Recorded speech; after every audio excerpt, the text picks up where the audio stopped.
plantar fasciitis, it's the fascia in the foot area that's more contracted. So just, again, like palmar fasciitis in the palm, but the plantar fasciitis is in the foot. And with that, there's a trigger point that's just above the Achilles tendon. It's the soleus trigger point that can mimic those kind of problems.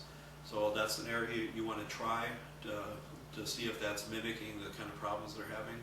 But sometimes it can be really painful even with walking. But some people will use arch supports to help out in those areas, so you can help give you a natural curve. So sometimes people with flat feet can develop those kind of problems, so wear and tear on those areas.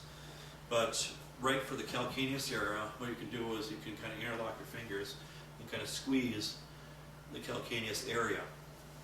Or you can use your knuckles right in that area too. You can even kind of roll it back and forth, or even roll your whole knuckle right in the bottom of the foot then, so the plantar side. And the technique that I like to use too is what we're going to do is we're going to compress an area on the foot and extend the toes. Compress an area on the foot and extend the toes. Compress an area on the foot, extend the toes. So you just keep stretching it out for that area. So it's a different, but just make sure that you don't, if somebody has plantar fasciitis, that you're not using your knuckles really hard to pull them, because it can send shooting pain up the leg if they have anything problem with plantar fasciitis then.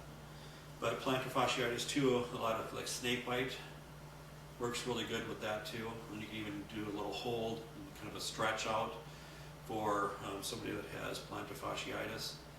Or you can even just use your knuckle or your palm and just hold down in that area to help stretch it out. And options you can give them for home use is you can, like old Coke bottles, those glass ones, you can put those on the floor and just kind of roll it back and forth, or you can get a golf ball.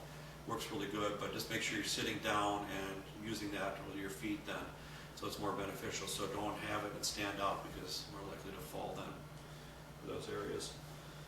But again, you can even kind of knuckle with your palm, different areas in your hand, just to help stretch that areas out then. You can use your forearm right through the arch area.